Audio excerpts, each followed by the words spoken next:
nesta nossa caminhada em preparação para o Santo Natal. Hoje nós celebramos o domingo Gaudete. Gaudete in Domino Semper, de São Paulo. Alegrai-vos sempre no Senhor. 2 domingos do ano, a igreja se reveste da cor rósea, que é uma junção do roxo, que faz parte desse tempo litúrgico, com o branco, da chegada da grande alegria. O roxo com o branco é esse rósea do terceiro domingo do Advento, o domingo Gaudete. Na Quaresma também temos um domingo assim. Lá é o 4º domingo, o domingo Letário. A diferença é que nesse ano nós teremos uma semana a menos de Advento. Teremos algumas horas do 4º domingo do Advento. De vez em termos 4 semanas completas, vamos ter 3. Porque no próximo domingo, nós iremos celebrar no mesmo dia, na parte da manhã, o 4º domingo do Advento, ou sábado à noite. Só que domingo à noite já é Natal, vigília de Natal. Já vamos estar de branco celebrando Natal. Então, o 4º domingo desse ano do Advento será apenas no domingo. Você que é religioso, se puder, se esforce para participar das 2 liturgias. Hoje, então, nós temos a primeira leitura, olhando para o tema desse domingo, Gaudete, alegria. Alegria de celebrarmos hoje 87 anos do nosso querido Papa Francisco, que tem escrevido tanto sobre a alegria. A alegria do Evangelho. Um dos documentos principais do Papa Francisco. Evangelho Gaudium, alegria. Depois nós temos ainda Gaudete et exultate, para falar da santidade. A alegria do matrimônio, que ele escreve também. Por quanta coisa, Amoris Laetitia, quantas coisas o Papa Francisco também não tem escrito de modo gaudete, de modo da alegria. E nós vamos ver essa liturgia assim também. A primeira leitura do profeta Isaías é a alegria do povo que estava escravo no exílio da Babilônia, alegria para recomeçar. E a alegria de alguém, como profeta, que vai animar. O povo que muitas vezes está desanimado, encontra a cidade de Jerusalém toda destruída. Então vai ter que começar de novo a vida.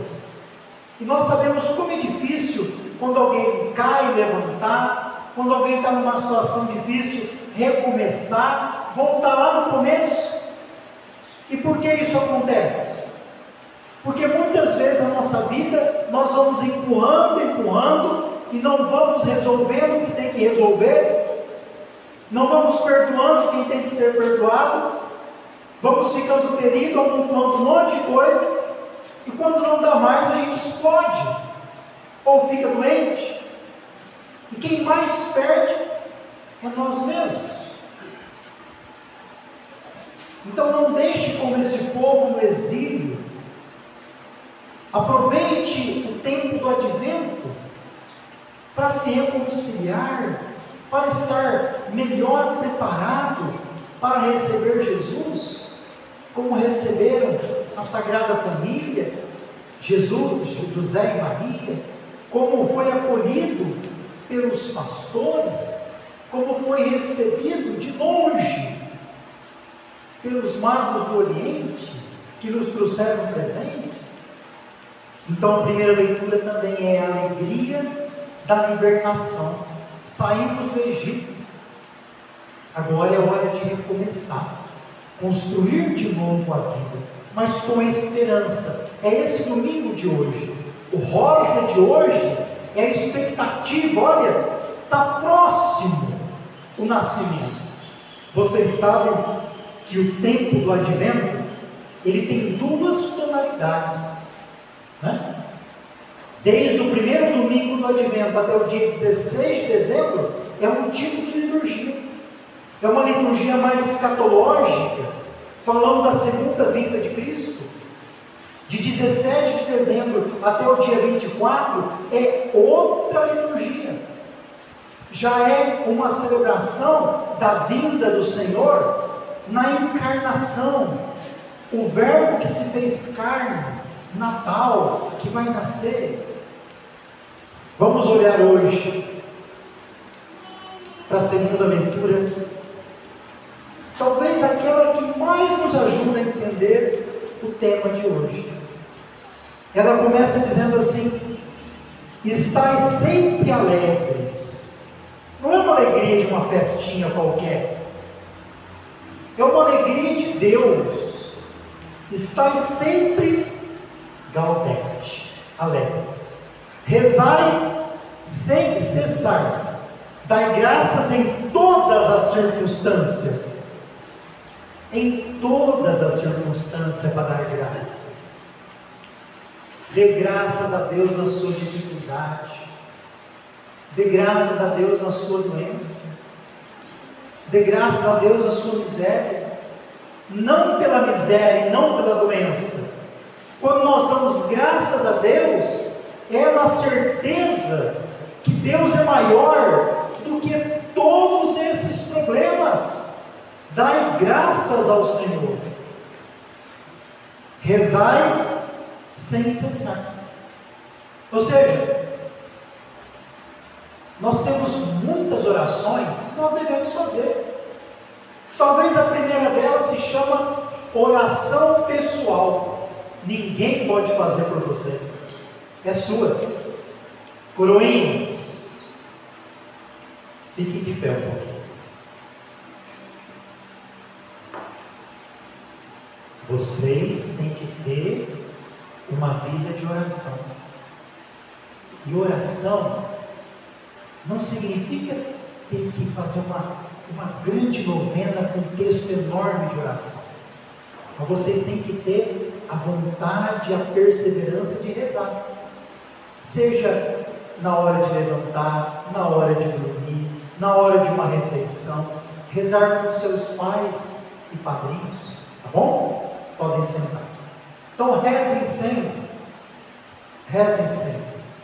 A responsabilidade dos seus pais e dos seus padrinhos, porque vocês escolheram esses padrinhos que estão aí do lado de vocês, é grande. Se vocês os escolheram, é para que Ele os ajude no caminho da fé, não em outro caminho. Ajude vocês a rezar, ajude vocês a perseverar na missa. Outro tipo de oração é a oração da igreja. Nós rezamos em comunhão.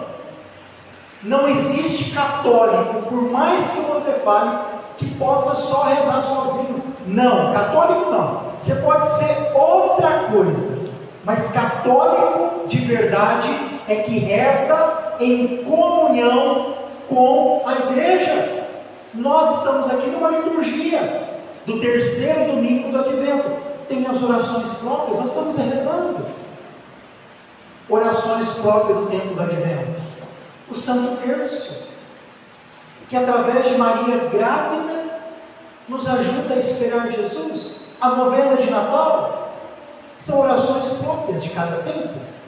Então, olha, rezar sem cessar, porque nós estamos numa caminhada de preparação contínua. Veja que a liturgia da igreja, ela é celebrada dentro do tempo, de um tempo litúrgico. Nós aqui estamos com uma coroa do Advento, estamos na liturgia do terceiro domingo do Advento. Tudo isso é visível, faz parte do tempo cronológico. Mas nós que estamos celebrando, nós temos que dar um passo maior. O cronológico, de Cronos, é tudo aquilo que a gente vê. Você está vendo a vela do Advento, você está vendo e ouvindo a leitura, você está vendo a cor dos paramentos, mas você tem que dar um passo a mais, em não ficar só no tempo cronológico, mas você tem que conseguir alcançar o tempo kairótico, que é o tempo de Deus.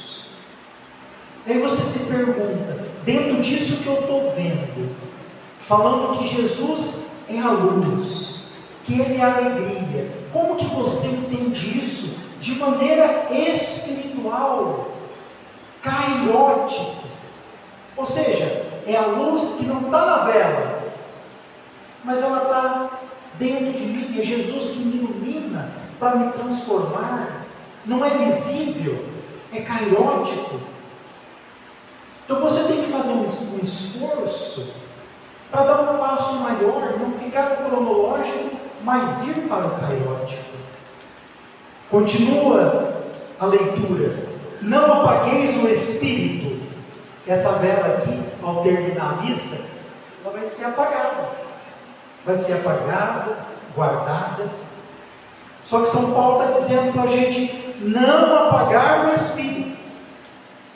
Quanta gente a gente está encontrando por aí sem luz, no escuro, apagado. Tem gente que está com a luz da fé apagada, com a luz do amor apagada, com a luz da caridade apagada. A nossa vela não pode apagar. Esses coroinhas são crianças. E os desafios hoje de evangelizar uma criança é muito grande. Por quê? Porque muitas crianças aqui no Orar Sem Cessar não tem mais uma família que reza, não tem mais uma família que leva as crianças nem para a igreja, nem para a catequese. É Deus dará, né? Se for e vai, se não for não vai. Então o desafio hoje é muito grande. Por isso elas estão aqui hoje, é uma bênção, é uma graça. Vamos olhar o Santo Evangelho de hoje, que é o Evangelho de São João. O Evangelho de São João vai falar de outro João, de outro São João. Eu não vou dizer Batista, porque o evangelista João não diz Batista, que tem a ver com batizar. Apenas os evangelhos sinóticos, Marcos, Mateus e Lucas, chama João de Batista, aquele que batiza. São João Evangelista não o chama de Batista, apenas de João. Começa o evangelho de hoje dizendo assim, que surgiu um homem enviado por Deus, seu nome era João. Ele veio como testemunha, para dar testemunho da luz. Ele não é a luz é Jesus. Por isso é o evangelho da humildade.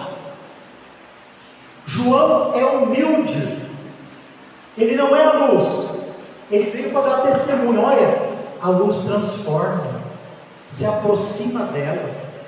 Você perto da luz que é Jesus, vai enxergar melhor, a sua fé vai ser revigorada. Ele é aquele que nos leva até a luz. E diz assim, ele veio para dar testemunho da luz, para que todos chegassem à fé por meio dele. Para que todos chegassem à fé. O termo todos chegassem à fé no Evangelho de João aparece 98 vezes. Por isso é o uma palavra muito séria. O que João está fazendo é para que todos, pistel em grego, dar testemunho da fé, pistel em grego, é algo muito sério. João é aquele que quer levar as pessoas à fé. Ele é um instrumento para que elas cheguem à fé. Ele veio para dar testemunho. Coroinhas, testemunho em grego, a palavra fortíssima, se chama martíria. Aqui nós poderíamos ficar falando do patrono de vocês, que deu a vida pela Eucaristia, São Tarcísio. Ser mártir é um dos maiores testemunhos da igreja. Então que vocês, coroinhas, possam dar um testemunho alegre, gaudete, um testemunho bonito também, junto com os seus, com os coleguinhas de escola, de catequese.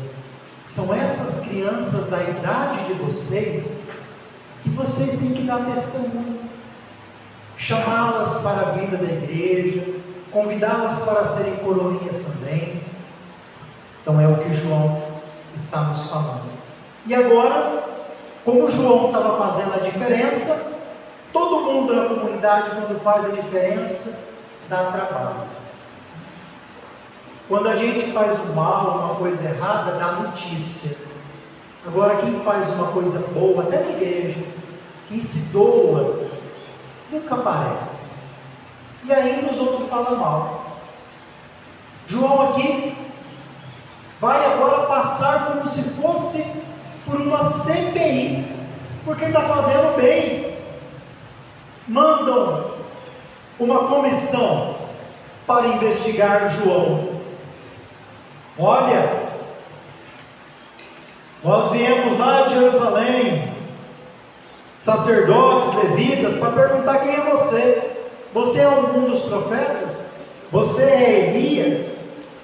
Quem é você? E João vai respondendo: não, eu não sou profeta, eu não sou Elias.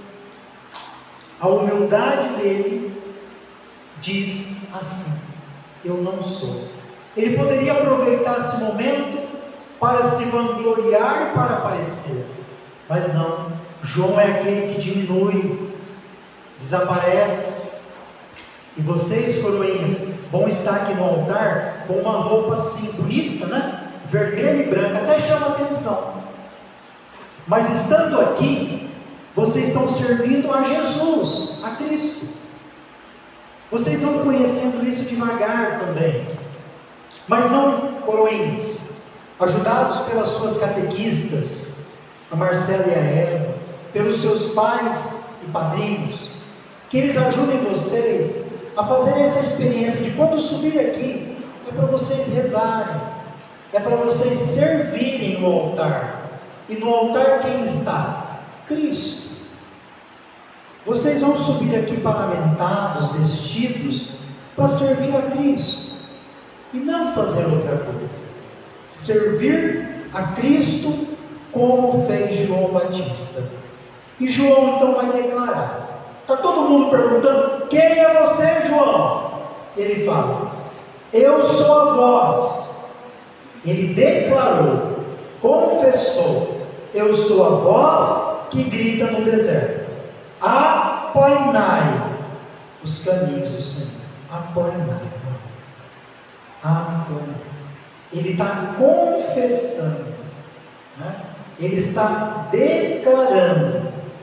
Em grego, homologuei, que vem do latim a palavra homologar, que aí quer dizer que se reconhece autêntico, né?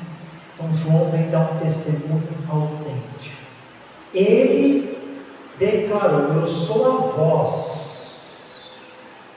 E não é a palavra, ele é a voz. A palavra que ele vai dizer não é dele. Ele vai emprestar o quê? A voz. A palavra é de Deus. Ele empresta a voz, ele vai dizer, mas a palavra é de Jesus. A voz, uma hora, desaparece, a palavra permanece. Que vocês, queridos coroinhas, emprestem para Jesus a vida toda de vocês. No Evangelho de hoje, empreste a voz, como São João, para que Deus possa falar através de você. E todos nós na igreja, nessa liturgia de hoje, se Jesus perguntasse para cada um de nós, que estamos no altar, e você que está sentado aí, o que você responderia?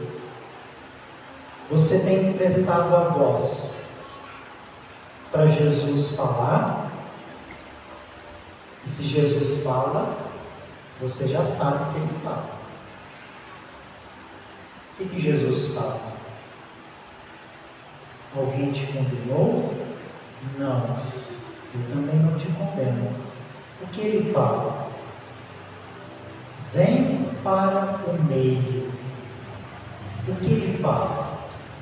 Apacenta as minhas ovelhas. O que ele fala? Queres ser curado? Seja curado.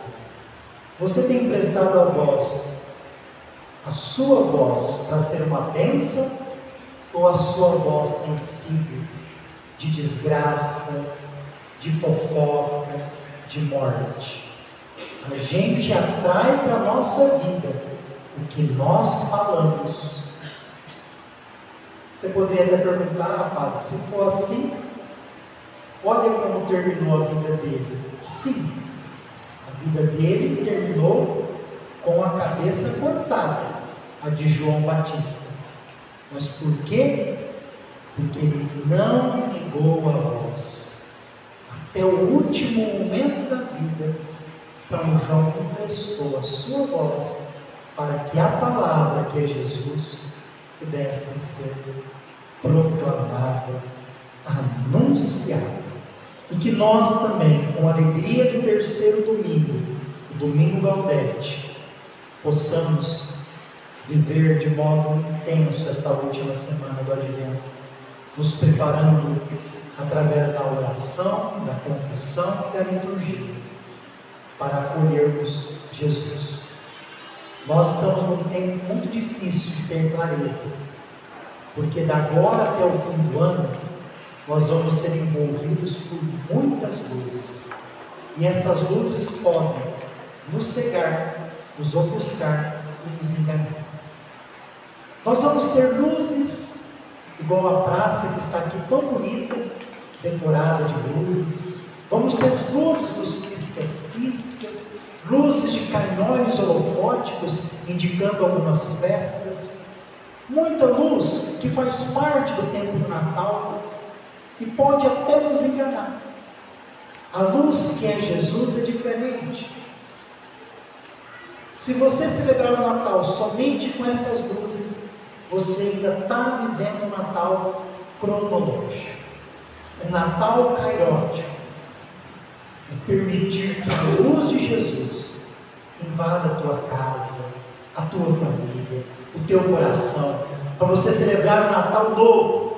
Você pode gritar, festejar sim, vai dizendo lá para os seus familiares: viva Jesus! Jesus tem unido a minha família, Jesus tem trazido meus filhos para a igreja, Jesus tem fazido meu matrimônio novo.